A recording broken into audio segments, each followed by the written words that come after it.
I talked to Giles this morning. Very, very cool dude. First time ever speaking to him. But I got to be honest with you. My first reaction, and I said something very similar to him on the when him and I did our interview, that I think this album is awesome, and I think that even though it was announced and there were some pushback, some fans were saying, the typical, "Oh my God, Bill's not in the band. It's not going to be good." I'll be honest with you. You guys nailed it with this record, and I think it really lives up to the history that this band has had over the 40 plus years it's been around. So talk about bringing this project together and bringing this band together and making this record a little bit. Well, if that's the way you feel, we don't need to go on. That's good. You can print that. We're good. I mean, you said it. No, I appreciate it. I'm glad. I'm glad that you like it. It was a difficult decision, but it wasn't a difficult decision.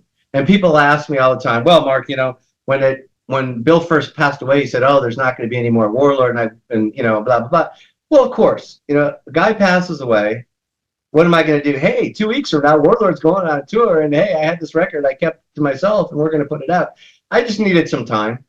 And then Giles basically came around, and I've known Giles forever, for a long time, and he's managed various bands, and the Warlord stuff. He sang with Warlord. He did a song on one of the albums, did the live stuff, and he just said, "Hey, how do you feel about just taking control of this and let's go do this?"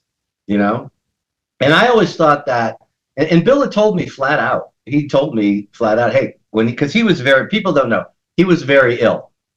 He was ill for a good 20 years or so. I remember recording Rising Out of the Ashes in New York before I was even married in the late 1990s. Mm-hmm. And he comes in with a big satchel of drugs that he had to take he had a gastro problem, which mm-hmm. is when that happens, you just can't even get out of bed. So he said, "Hey, just go get another guitar player, man." He goes, just make sure he plays what he's supposed, and just go play. He goes, "I want the music to spread. I want the music to be alive." And you got to remember, Warlord didn't do 40 world tours or anything like that. So it's not like we exhausted the live thing. I used to love playing that stuff. I mean, I still love playing it. So also when Giles came to me, he showed me these emails that Bill had sent to him saying, "Hey, if something happens and I'm not here, I want you guys to take it and move it forward." Because Bill and Giles were a lot better friends than Bill and I were. Bill and I were business partners and music guys, and we had the ultimate respect for each other. Yeah. Never had an argument, which is kind of interesting in a band. Never an argument. Not even a disagreement, really. We just respected each other. You do what you do, I do what I do, and we're good. But him and Giles were like buddies. Giles would go there for months at a time and just hang out. And so Giles really knew him, per se. And when he said that he wanted us to keep going with the stuff and to put it out and everything, I didn't have a problem with it. What people really have to realize, besides getting over themselves, is the fact that the guy died. We did not kick him out of the band. Mm-hmm. We didn't hijack something. He died. He's got his wishes. Tells Giles in emails, "Hey, take my stuff and go play it." He tells me, "Get another guitar player and just go play myself." I didn't want to do that when he was still alive. I didn't think that was right. So there we are. And, Giles, Eric, the guitar player, and Jimmy Waldo, the keyboard player, are the guys who really did the heavy lifting. Philip and I sat back and played the drums and the bass. We went through stuff that I had in my computer that Bill and I had been working on since like 2016. Because after we played that last gig in Chania, that festival, we talked about going back and doing a Deliver Us style 3 to 4 minute rock songs, not the big epic, not the big keyboards, just, old school metal.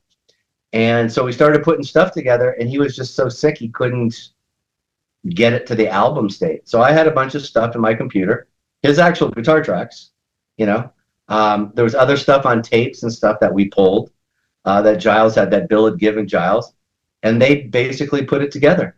Mm-hmm. Is it 105% all Bill? No, because certain things were like ideas. Certain things were, just 4 bars of something maybe. So they did a lot of heavy lifting to put it together and put it in song form. The whole idea behind it, everybody going into it knew this has to be Warlord and this has to be Bill. This isn't the new reggae version of Warlord. This is not the new metal version of Warlord. Okay, we have to keep it there. Eric, the guitar player, had studied Bill. He knew all the whole Greek thing that Bill was doing. He studied the sound. He copped all those old nasty 1980s Electric Mistress, Strat, Marshall making a whole bunch of noise kind of sound. And Jimmy did the same thing. Went back and studied all the keyboards. And go, oh, that's a mini Moog, and that's this. So coming together, the one of the main concerns was just having it sound with the Warlord sound. Just like we did back in the day, we're not sampling drums. I kind of approached this how I would have in the 1980s. I didn't get into it too heavy and too deep and really make it froggy or try to make it like, like what I would do probably now with something to try to be creative. It's keeping it in that same 80s metal vein. And I think we really accomplished that. I would agree with that. I think the whole vibe of the record, and I think the whole way that this album sounds was, I think it's right up there with anything the band has ever done, and it has that feel to it. And so Giles and I actually we talked about a lot of things. The thing that I always push back on people when when you first of all when you put the first song out, I saw a lot of that pushback. Most of that seemed to go away. I didn't see as many people, because then people heard the song like, oh, this is actually really, really good, right? And then they kind of quiet down, and the haters seem to kind of sort of disappear at that point. But my thing is this: two things. First of all, that I always listen to music to see if I like it or not, right? I don't if there's a certain member that's not in the band, fine. Let me hear what it sounds like. If it's good, okay, great. If it's not, then I can point, okay, that dude's not in the band anymore. But I think that after listening to this record repeatedly, especially today, I must have listened to it 3 or 4 times while driving, that you really nailed it. And anybody that's, people that haven't heard the album, anybody that hears it, I could tell you, if you've liked the band's back catalog, I think it's great. And one last thing, and you can jump in here and, give me your thoughts on it. Giles brought it up, and it's something I always bring up on the show too, is we have bands that either have one original member or they have no original members. Like Giles brought up Riot, right? Yeah, well, that's the go-to. That's a good one. I brought up Stratovarius. They don't have anybody that's original, but again, they had a guy they have a singer and a keyboard player that's been in the band 30 years. The point is that the more you play and the more you keep the band relevant, you're still keeping the music relevant for as long as possible. And Giles brought it up, and I've said this on my show. Do you want the band to just disappear in obscurity, or would you rather have their music still out there, people still talking about it? And that's kind of how I view. That's why I don't look at things like when someone loses a member of the band, oh my God, it's going to suck. Don't think that. I listen to it. If I like it, I like it. This album I like quite a bit. I'd have it, like I said, I'd have it up there with anything Warlord, and Bill had done over, the last 40 years. So that's kind of where I'm at. It's interesting because I go back to the philosophy of when Schenker left UFO and Paul Chapman came in, and everybody was like, oh, blah, blah. And you listen to, I think it's, was it No Place to Run? The one where they're standing around the gas station. Anyways, first album that Paul Chapman did. And you listen to it and go, is it Schenker? No, but it's good. It's really good. Correct. Still Fog. It's really good. Yeah, it was funny when it first came out, and the certain areas of the world like to speak up more than others. And I guess they never got that thing when they were younger. If you have nothing nice to say, don't say nothing at all. But I love the one where I see, and we all shouldn't be reading Facebook because all it does is take us down this big rabbit hole. But, oh, this doesn't sound anything like Warlord. And I had to write, and I said, you do know that is Bill's guitar. That is a song that Bill and I were working on verbatim before he passed. That's me playing the drums, and that's Bill. What doesn't make it Warlord?